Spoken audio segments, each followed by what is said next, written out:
하나님의 말씀은 사도행전 2장 1절에서 4절입니다.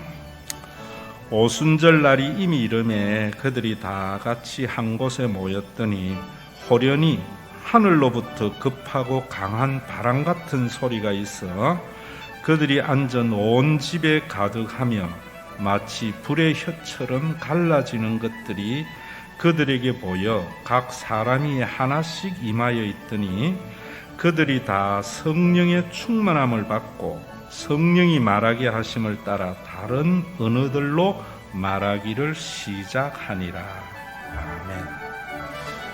누구나 아는 오순절의 성령 강림의 사건에 대한 묘사이지요. 우리가 이것을 보면서 예수를 믿고 난 뒤에 성령을 받으면은 정말 종교적인 엑스타시 현상 속에 세상이 달리 보인다. 그리고 방언을 받게 되고 또 초자연적인 능력을 받아서 기도하는 것마다 이루어지고 안수기도하면 병 낫는다. 이런 말씀으로 받아들이는 사람들이 참 많습니다.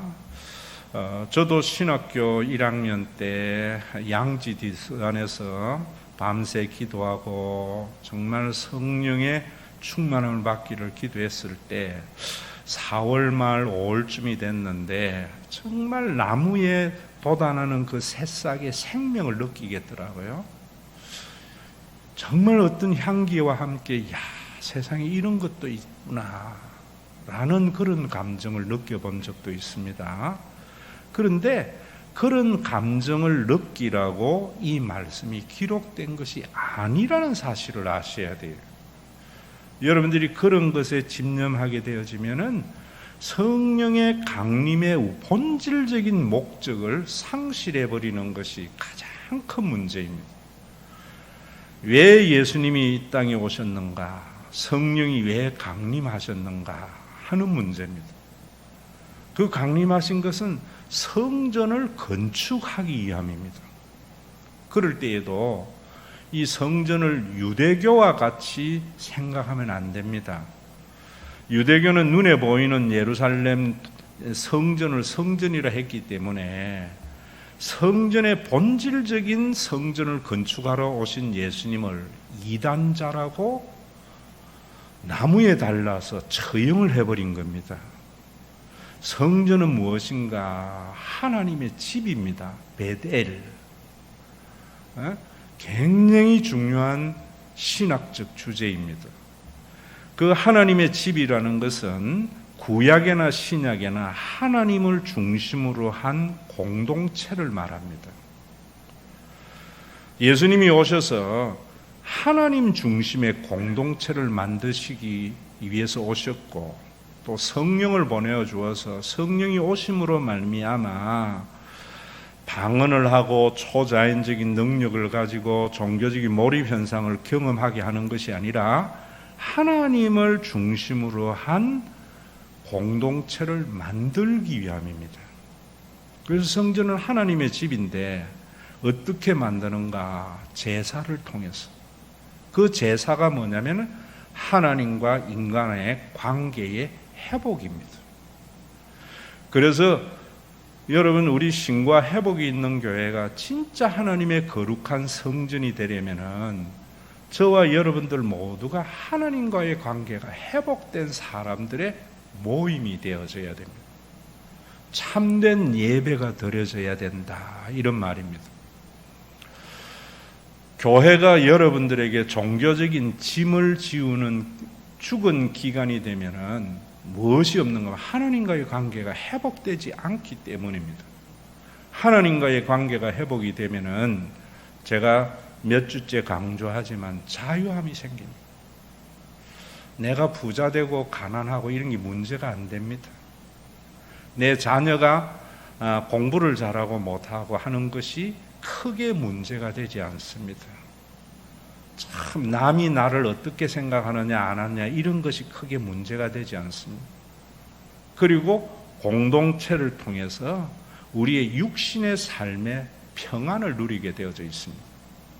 그러지 못한 것은 여러분들 각자가 하나님과의 관계가 회복되지 않았기 때문입니다.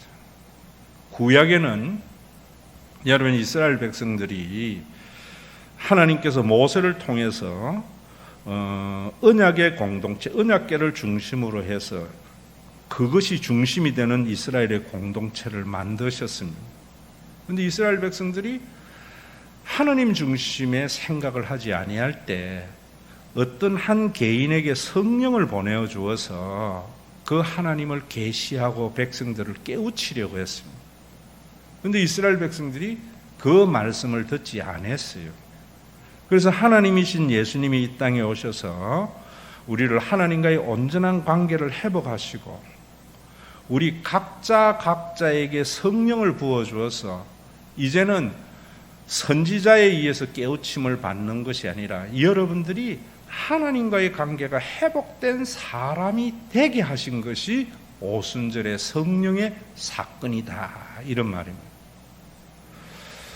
하나님과의 관계의 회복을 됐느냐 안 됐느냐 하는 것은 무엇으로 가지고 아는가?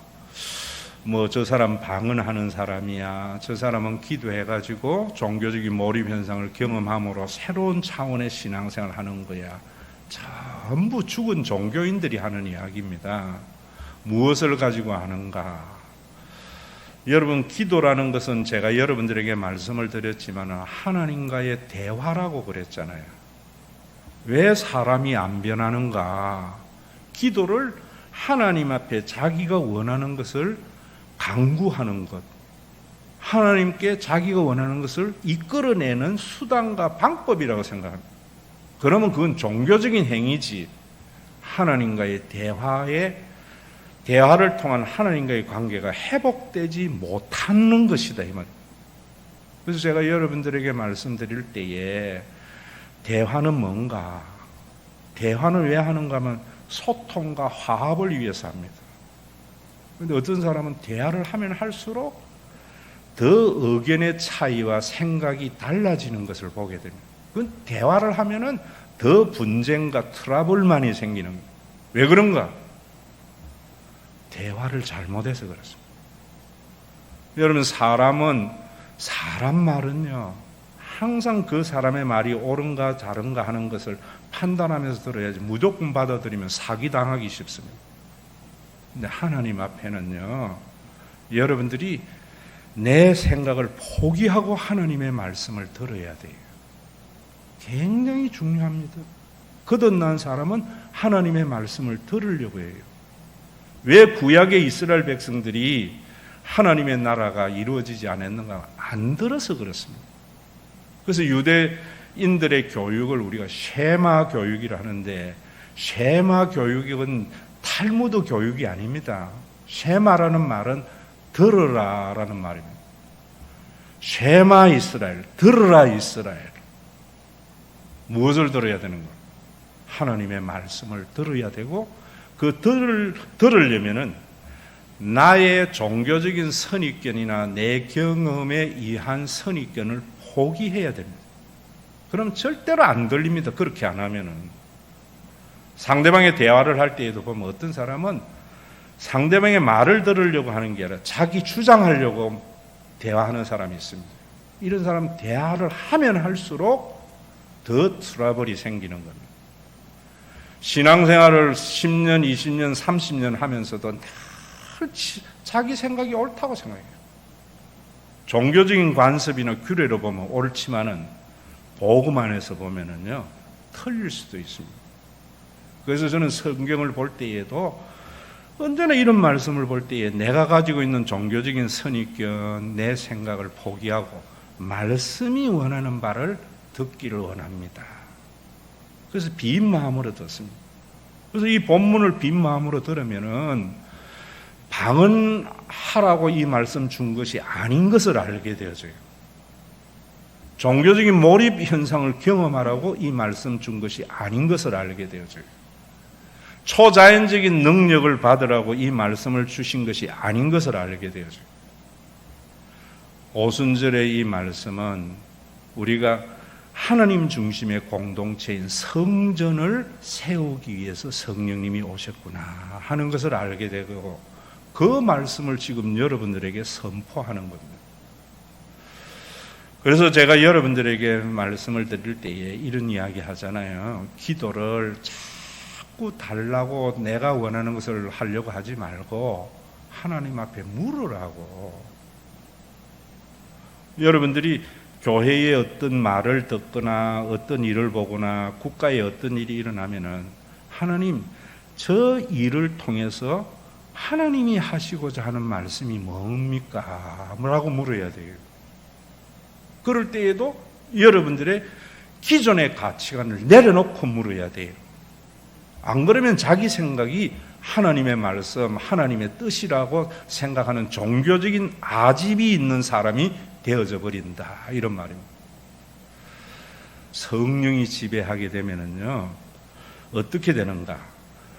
여러분들이, 우리 인간에게는 우리의 삶을 지배하는, 생각을 지배하는 왕자가 있습니다. 왕자. 우리 한국 사람들은 가슴에 있다고 생각하고 서양인들은 머리에 있다고 생각합니다. 그래서 우리나라 사람들은 느껴야지 받아들이고 서양인들은 이해가 되어야 받아들입니다. 어느 것에 있더라도 여러분들이 우리를 지배하는 왕자가 있는데, 이 왕자에 내가 앉아있고 예수는 내 삶의 밖에 있는 사람은 자연인, 이방인입니다. 이런 사람들의 생각은 언제나 내가 원하는 것을 내 능력으로 이루며 살려고 하는 삶의 모습입니다. 그러면 그리스도인들은 두 종류의 그리스도인이 있습니다. 하나는 그 왕자에 내가 있고 예수님은 내 삶의 속에 들어와 있어요. 그래서 이런 사람들은 세속적 그리스도인이라 합니다. 맨날 말은 하나님을 위해서, 교회를 위해서 하는데 그 내면을 들여다보면은 이 자연인 때의 그 가치관을 그대로 가지고 있습니다. 자기 자신을 위해서, 자기가 원하는 것을 하나님이라는 이름에 합리화시키는 삶들이 참 많습니다. 성령의 지배함을 받는 것은 내 마음의 왕자에서 내가 내려앉고 예수님이 나를 지배하게 하는 삶입니다. 오늘도 여러분들이 이 말씀을 들으러 왔는데 뭐 들어야 되는가? 나는 여전히 내 마음의 왕자에 내가 앉아있고 예수님은 내 삶 속에 들어와 있는데, 말은 예수님을 위해서 코람되고 하나님의 영광을 위해서 하는데 내가 원하는 것을 이루려고 하는 그런 아집의 종교인이 아닌가? 아니면은 나는 내려앉아 있고 내 마음에 항상 예수님이 나를 지배하는 가치관을 가지고 사느냐? 이거 여러분들 살펴봐야 돼요. 그래서 여러분들이 예수님이 여러분들이 지배하는 성령의 충만함을 받는 순간 참 자유하게 됩니다. 또 이런 사람들이 모여 있어야 교회가 하나님의 나라를 맛보고 샬롬을 맛보는 그런 교회가 됩니다. 제가 신학교 다닐 때에 제일 유명한 교회가 저 명일동에 있는 오직 예수를 표하는 교회입니다. 사람들이 많이 모여요. 새벽기도 되면 수만 명이 모여서 세계에 있는 사람들이 찾아오는 교회입니다. 당연히 신학교 1학년이기 때문에 나는 그 교회에 가서 그 교회를 연구한 적이 있습니다. 부서에 가서도 들어보고 목사님 설교도 들어보고 새벽기도도 참석해보고 하면서 교인들에게 물었습니다. 교인들에게 뭘 물었는가? 왜 이 교회 다니세요? 이 교회의 어떤 점이 좋아요? 하니까 교인들이 하나같이 하는 이야기가 무슨 다른 이유가 없어요. 은혜가 있다, 이런 거예요.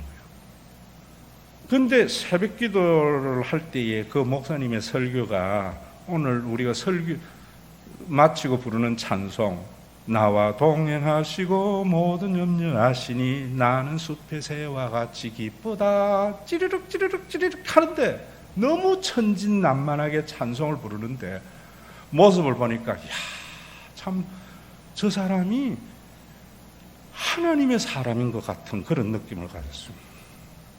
그런데 지금 여러분 보세요. 오직 예수는 그 목사님의 목회 안에 있지만은 마음의 왕좌에는 자기가 앉았던 거예요. 교회에 예수님이 초석이 되고 사도들의 신앙의 고백이 주칠돌이 되는 것이 아니라 오직 예수는 자기의 목회의 하나의 구호였어요.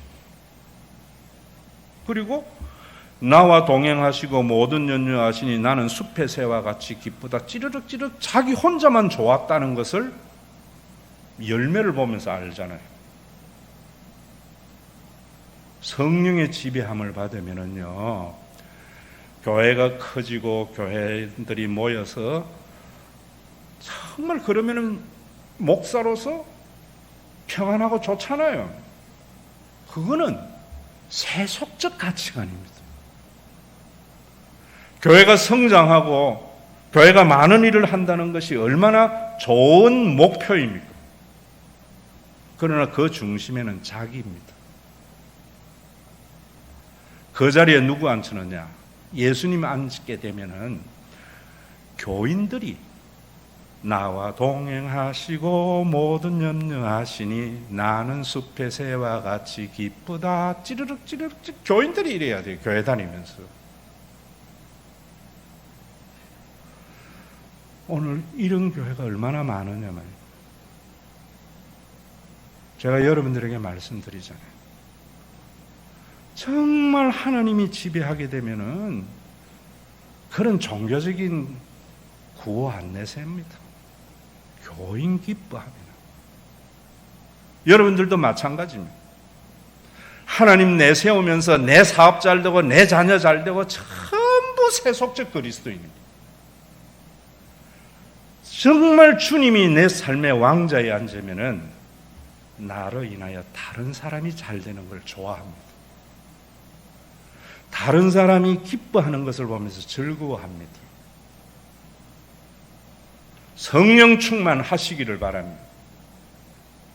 여러분 이거 하셔야 돼요. 지금 그런 삶은요, 경험을 해보면 점점 그 기쁨이 커져갑니다.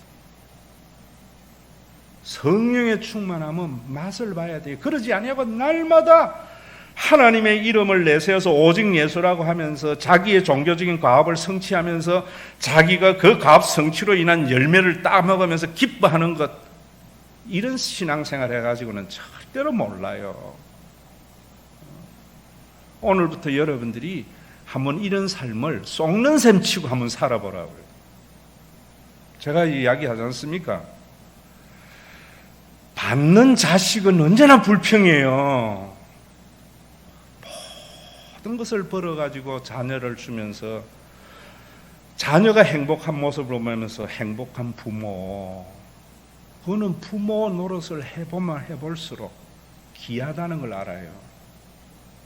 이런 삶을 다 놓치게 하는 게 세속적 그리스도인의 삶을 성령 충만이라고 하는 바람에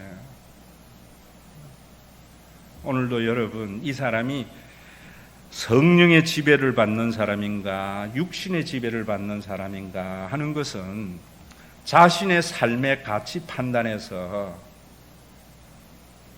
무엇을 가지고 판단하느냐 하는 것을 가지고 판가름되어져요. 저도 늘 그런 건 아닙니다. 날마다 성령 충만할 수 없어요. 아브라함도 이야기하잖아요. 아브라함도 하나님을 만나가지고 하나님이 기뻐하시는 결정은요, 175세를 사는 사이에 8번 했어요. 그 8번이 성경에 기록되어 있는 겁니다. 20년마다 한 번쯤 성령의 지배받는 선택을 한 거예요. 성령 받으면 날마다 뭐 찌리릭 하고 좋아지는 게 아니에요. 전기 오는 게 아니에요.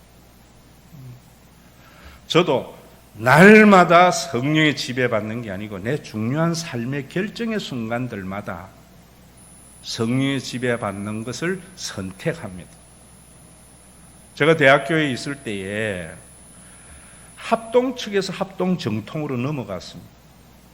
대학교회는 신학 박사가 20명 있고 전도사가 40명 있고 일반 교인은 한 5가정밖에 없는 그런 상황의 교회였어요. 제가 갈 때에 제일 힘든 목회입니다. 어떻게 갔는가? 저는 이력서 내가지고 제일 먼저 오라는 교회 갑니다. 유불리 따지지 않습니다.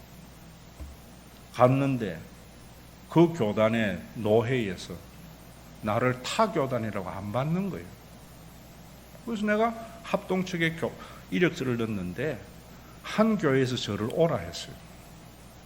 그래서 내가 간다고 사임을 하니까 설립자가 안 가면 안 되겠느냐 이래요. 그래서 제가 뭐라 했는가 하면은 내가 기도하기보다는 주변 사람들에게 물어보고 결정하겠다고, 일주일 말미를 달라고 걸으라고 그래요. 그래서 다니면서 제가 제 장인 뭐 형님 모든 친구 물어보니까 다 가래요. 왜? 교단이 다르면은 피부 이식한 거와 같이 언젠가는 트러블이 일어난다. 또 내가 가기로 약속한 그 교회는, 나를 청빙한 교회는 60세 교회를 개척한 교회이고 수양관이 있고 묘지가 있고 완벽한 교회라고 가라고 하더라고요. 그래서 저는 가기로 결정을 했어요. 육신이 나를 지배한 거죠. 차를 몰고 추풍령 휴게소에 왔는데 어떤 생각이 드는가 하면은 가라고 하는 사람이 나를 위해서 가라고 했는가, 교회를 위해서 가라고 했는가, 이 생각이 버뜩 들더라고요. 전부 나를 위해서 가라고 한 거예요. 교회를 이러니까. 교회로 생각하니까 대학교에는 내가 가면은 대안이 없는 거예요. 지금은 뭐 수백 명 모여서 좋은 교회라서 서로 가려 하지만 내가 갈 때는 교인 120, 30명 모이는 교수들과 전도사밖에 없는 그런 교회였어요. 저 교회는 그 장로님들이 나를 청빙하면서 하는 말씀이, 목사님 200통의 이력서가 왔는데 50통이 유명한 외국 박사 학위를 가지고 있는 목사들이었습니다. 그 중에 목사님 우리가 선택해서 청빙하는 겁니다. 거기 내 귀에 딱 꼽히는 거예요. 내가 안 가도 맞네. 그래서 저는 거기에서 하나님 교회를 위해서 저는 대학교에 남겠습니다. 그게 성령의 지배함을 받는 거예요. 쉽지 않아요, 여러분. 이 세상에서 세속적 그리스도인으로 살기는 참 쉽습니다. 하나님이 이름 내세워가 내가 원하는 것을 이루기는 너무나 쉬워요. 그러나 정말 하나님의 영광을 위해서, 교회를 위해서 내가 원하고 내가 기뻐하는 것을 포기하는 것은 쉽지 않습니다. 성령이 지배하지 않으면 살 수 없는 삶입니다. 그래서 우리 한국 교회가 하나님의 나라 평안을 맛보지 못하는 종교기관이 되어버린다는 사실을 아셔야 됩니다. 배우선 지사님이 하남에 갈 때에 어쨌든 간에 우리 교회에 와서 한자리 하고 일어난 것은 내가 원하는 것이죠. 성령의 지배함을 받으면은 왜 우리 한국 교회가 어디에 가도 어느 교회를 가도 괜찮다고 하는 이런 말씀을 못할까? 지사님이 오는 것이 기쁘기도 하지만은 그 속에 더 큰 책임감을 느끼는 겁니다. 정말 저 지사님에게 실망하지 않고 모든 교인들이 기뻐할 수 있는 그런 목회와 교회를 해야지. 4월에 여러분 나무에 싹트는 그 움이 어느 해하고는 다른 생명을 느끼고 향기를 느끼는 그 기쁨은 이루 말할 수 없지만은 그러기 위해서 오순절의 사건이 기록된 게 아니에요. 오늘도 여러분 세속적 그리스도인에서 성령이 여러분들을 지배하는 영의 사람으로 바뀌어져야만이 여러분들이 그렇게도 원하는 삶의 평안을 누릴 수가 있습니다.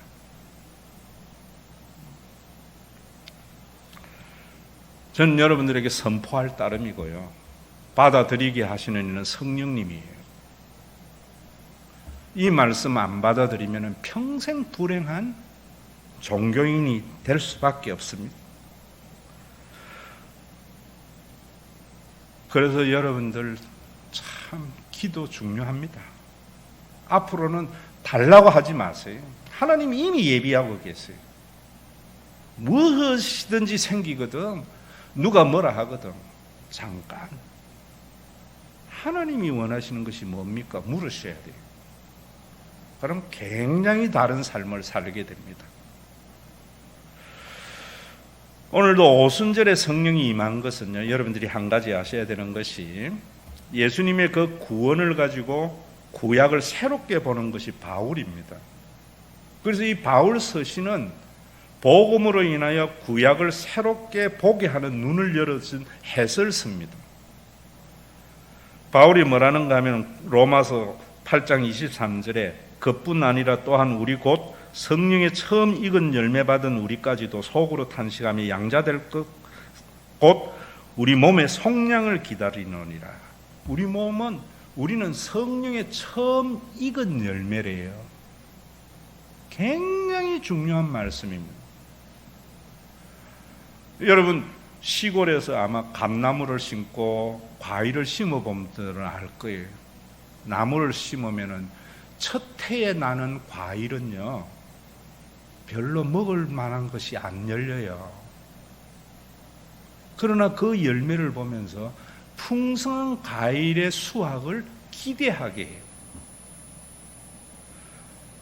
오순절, 예수님이 이 땅에 오셔서 이루신 거듭남과 교회는요, 처음 익은 과일과 같이 우리에게 그렇게 만족을 가져다 주는 것은 아니에요. 그러나 완전한 하나님의 나라에 대한 기대를 가지게 해야 돼요. 우리 속에 그것이 있느냐 말입니다. 웃은 이야기 있잖아요. 전도한다고 며느리에게 예수 믿어야 천당 가 이러니까 자기 시어머니가 교회의 권사래요. 우리 시어머니도 예수 믿고 교회 권사인데 천국 가느냐 하니까 그렇다고 하니까 목사님이 며느리가 하는 소리가, 시어머니 가는 천국은 나는 안 갈래요. 예수 믿는 사람 아닙니다. 착각하고 믿는 겁니다. 그 사람 지옥 갑니다. 그런 권사는. 어떤 사람? 저 사람은 이상하네. 모두 다 소유하고 소유의 기쁨으로 사는데 저 사람은 주는 기쁨으로 사네. 모두 다 남을 이기려고 하는데 저 사람은 지려고 사네. 어쩐 일이야. 이런 사람이 돼야 돼요. 여러분, 성령의 지배함을 받으면은 그런 삶이 있습니다. 여러분들의 모든 가치 판단은 공동체가 더 우선이 돼야 돼요. 그냥 교회만이 아닙니다. 아무리 교회를 크게 하고 좋은 일을 많이 해도 자기를 위해서 하는 일도 있습니다. 그게 세속적 그리스도인입니다. 다음 주일 자세히 말씀드리겠지만 그런 게 얼마나 만연되어져 있는지 몰라요.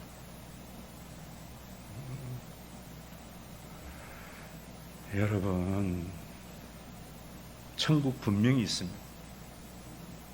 우리가 어떻게 전도해야 되는가? 볼품없는 처음 익은 열매를 통해서 완전한 하나님의 나라를 소망하도록 해야 됩니다. 우리 시어머니가 가는 그 천국 나도 가야 돼. 이런 이야기 듣느냐 말이에요. 저는 우리 장로님이 가는 그 천국 나도 가야 돼. 우리 권사님이 가는 저 천국 나도 가야 돼. 우리 목사님이 가는 저 천국 나도 가야 돼요. 어째야 돼요? 자기 혼자 나와 동행하시고 모든 연유하시니 나는 숲의 새와 같이 기쁘다 찌르륵 찌르륵 찌르륵. 교회 커져가지고 지 혼자 좋아하고 교인들은 종교적인 과입에 허덕이는데, 그러면서 뭐라는 건 성령 받아봐, 희한한 종교적인 몰입 현상 경험해. 그래서 일부 사람들이 경험한 거 가지고 간증시켜가지고 사람들을 그렇게 현혹하는 것. 예수님, 오직 예수는 있는데 왕자에는 자기가 앉아 있는 겁니다. 여러분, 오늘 정말 여러분들이 십자가에 죽어져야만이 새로운 삶이 출발됩니다. 그리고 고린도후서 1장 22절, 그가 또한 우리에게 인치시고 보정으로 우리 마음에 성령을 주셨다. 누가 그런 삶을 사는가? 모두 다 가지려고 하고 모두 높아지려고 하는데 주면서 행복한 삶은 누가 사는가? 인쳐야 됩니다. 도장 받아야 됩니다. 보정이 돼야 됩니다. 교회는 어떻게? 고린도후서 5장 4절에 보면 참으로 이 장막에 있는 우리가 짐진 것까지 탄식하는 것을 벗고자 함이 아니요. 자, 굉장히 중요한 말입니다. 이 장막에 있는 우리가 짐진 것 같이 탄식하는 것은 무슨 말이냐면, 우리 인간은요, 예수님이 이 땅에 오셔서 성령을 보내어줘서 우리 안에 성령님이 거하고 거듭날지라도 육신의 몸을 덧입고 있는 자예요. 육신의 몸을 덧입고 있다는 것은 시간과 공간의 제한 속에 있는 존재라는 거예요. 그래서 우리는 탄식할 수밖에 없다는 거예요. 여러분들이 성령 충만하고 예수를 믿고 구원받아도 우리는 제한된 인간의 몸을 가지고 있기 때문에 탄식할 수밖에 없는 존재입니다. 이런 걸 가지고 성령 받으면은 모든 제한에서 자유하게 돼요. 그런 자들에게 바울은 뭐라는가 하면은요, 너희가 이미 왕노릇 하는구나 비아냥거려요. 예수 믿으면은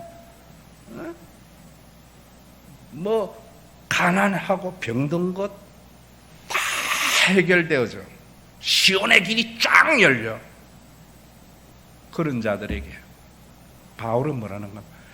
장막에 있는 우리가 짐진 것 같이 탄식하는데 이 탄식을 벗고자 하는 것이 아니라는 거예요. 다시 말하면 예수 믿으면은 어떤 병도 안 걸리는 것도 아니고요. 예수 믿으면은 모든 일이 만사형통되는 것도 아니라는 말이에요. 벗고자 함이 아니라는 말이에요. 예수 믿으면은 미운 사람을 사랑하는 것이 아니라는 말이에요. 예수를 믿어도 여전히 내 속에 미움은 있는데 그것이 나를 지배하지 않게 하는 거예요. 그래서 뭐라는가 하면은 오히려 덧입고자 함이니, 벗어버리는 것이 아니라 그것에서 탈피하는 것이 아니라 그것에 덧입는데 무엇을 덧입는? 죽을 것이 생명에 삼킨 바 되도록.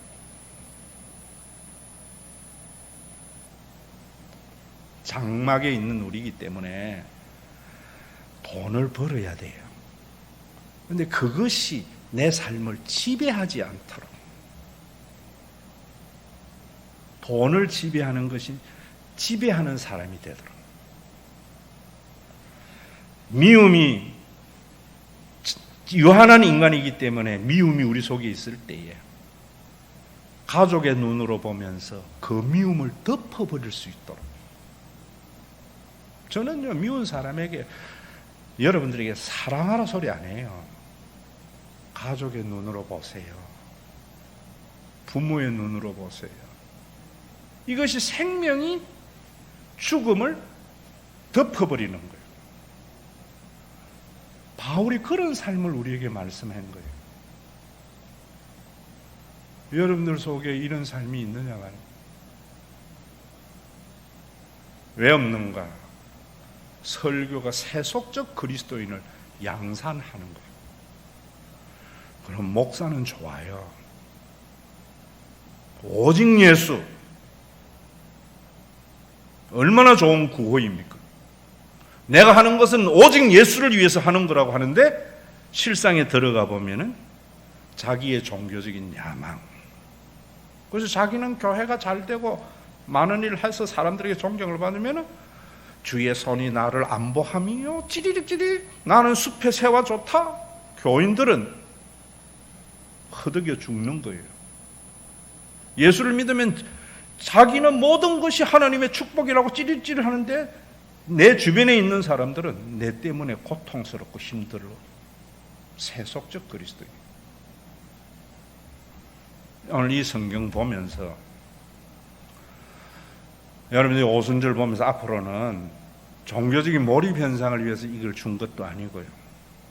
방언을 하라고 준 것도 아니고 초자연적인 능력을 경험하면서 살아라고 준 것도 아니고 성전을 건축하기 위해서 성령님이 오셨구나. 참된 성전은 하나님과의 관계가 회복된 사람이구나. 하나님과의 관계가 회복된 사람은 장막에 있는 우리가 짐진 것 같이 단식하는 것을 벗어버리는 것이 아니다. 이제 병 안 걸린다. 이제는 가난이 없다. 이제는 미움이 없다. 이런 것이 아니고 가난이 있고 병든 것이 있을지라도 거룩한 공동체, 홀리 카톨릭. 카톨릭이라는 말은 보편적 교회라는 말입니다. 천주교를 말하는 게 아니고 천주교는 로마 카톨릭입니다. 우리 모두는 홀리 카톨릭. 배우선 지사님이 우리 교회 다니든 하남의 어느 교회 다니든 다 주님이 머릿돌이 되시고 사도들의 신앙의 고백이 주춧돌이 되는 그 교회. 그 교회는 홀리, 신령한 거 아닙니다. 세상의 모임과 다른 것. 저는 우리 교회에 목회하면서 참 요즘요 너무 감사하고 기쁜 것은 이 코로나 시대에 여러분 보세요. 우리 교회는 지금 1년을 넘게 비대면 예배를 드려요. 죽은 종교 기간은요 눈에서 멀어지면 마음에서 멀어져요. 그래서 목사님들이 불안합니다. 자기가 복음을 전파하게 되면은 불안하지 않습니다. 여러분 가족은 눈에서 멀어지면 멀어질수록 마음으로 더 사모하게 되는 것이 가족의 힘이잖아요. 코로나를 시작하면서 우리 교회의 표어가 뭐냐면 코로나는 가족이기입니다. 1년을 지나고 나니까 그게 정명이 되어져요. 이번 주에도 한 번도 못 본 분이 전화 와가지고 목사님 잘 계시죠? 목사님 음성이라도 듣고 싶어서 전화했습니다. 함께 성령을 나누었기 때문이에요. 우리 김상범 장로님이 1년 동안 안 나왔는데 오늘 일부 예배 와가지고 목사님 얼굴이라도 한번 보려고 왔습니다. 여러분 복음의 힘이 얼마나 위대한데요. 이 복음을 종교적인 현상에 파묻히게 하는 것에 넘어가지 마세요. 참 눈물 나는 일 많습니다. 1년 동안 월급 받아가 적금해가지고 교회 어렵다고 헌금한 것들 책임감 안 가질 수가 없어요. 책임감 뭐냐? 교인들 행복하게 해야지. 교인들이 나와 동행하시고 모든 눈이 오시니 나는 숲의 새와 같이 기쁘다. 찌릿찌릿찌릿 이렇게 신앙생활 하더라고요. 여러분들도 마찬가지입니다. 목사님이 이런 신나는 목회를 하도록, 장로님들은 교인들이 이런 신앙생활을 하도록 거룩한 공동체를 먼저 생각해야죠. 교회만이 아닙니다. 제가 여러분들에게 이런 것이 이 가치관이 확산되는 것이 선교예요. 여러분, 예수 믿는 사람은 선당 후사합니다. 사적인 것보다 당을 먼저 생각해요. 그런데 진짜 예수 믿는 사람은 당보다 성국 후당합니다. 나라를 먼저 생각해요. 진짜 예수 믿는 사람은 나라보다 인류를 먼저 생각해요. 지금 일본 같은 경우 보세요. 위안부 문제 왜 해결 안 되는가? 복음을 모르기 때문입니다. 사무라이 정신 때문입니다. 일본의 사무라이는 잘못을 시인하는 순간 할복해야 됩니다. 자결해야 돼요. 그래서 위안부 사건에 시인 안 합니다. 시인하는 순간 천황폐하는 사라져야 되거든요. 일본이라는 존재는 없어져야 되거든요. 복음은 일본보다 인류애를 먼저 생각하게 되죠. 복음은 위안부의 피해보다는 인류애를 먼저 생각하기 때문에 가해자와 화해할 수 있습니다. 외교력이 되는 게 아닙니다. 복음이 가능한 거예요. 이 위대한 복음을 종교적인 교리나 도그마에 갇혀버리는, 종교적인 현상에 갇혀버리는 오늘을 보면서 여러분들 깨달아야 돼요. 성경 빈 마음으로 보세요. 성령은 성전을 세우러 오신 것입니다. 성전은 하나님 중심의 공동체입니다. 그 하나님의 자리에 종교인도 내려앉아야, 내 자신도 내려앉아야 되는 겁니다. 그런 교회의 모습을 통해서 세상을 부끄럽게 해야 됩니다. 우리 예수 믿는 사람은 일본 때려주기라 하는 것도 아니고요. 일본이 복음화되어야 되는 것은 사무라이 정신이 무너지고 회개함으로 말미암아 모든 인류를 사랑하는 인류애가 충만한 나라가 되도록, 큰 꿈이 아니고요, 작게나마 여러분들의 존재로 인하여 여러분들 주변에 있는 사람들, 교회에서 내가 하나님 일한다면서요, 일하는 사람 힘들게 하지 말고요, 나의 존재 자체가 내 때문에 어떤 교인도 나와 동행하시고 모든 염려하시니 나는 숲의 새와 같이 기쁘다. 찌르륵 찌르륵 찌르륵. 저는요, 참 교인들이 행복한 거 보면 너무 좋아요. 그래서 내가 살아있구나 하는 걸 느끼는 겁니다. 이거는 이런 삶을 경험하면 경험해 볼수록 더 큰 기쁨을 누리게 돼요. 그래서 천국은 침노하는 자의 것이다 라고 했던 거예요. 우리 주 예수 그리스도의 은혜와 아버지 하나님의 사랑하심과 성령님의 감동하심이 믿음의 권속들과 주님의 신과 회복이 있는 교회 위에 주께서 재림하셔서 우리의 장막을 벗어버리는 그날까지 함께 있을지어다.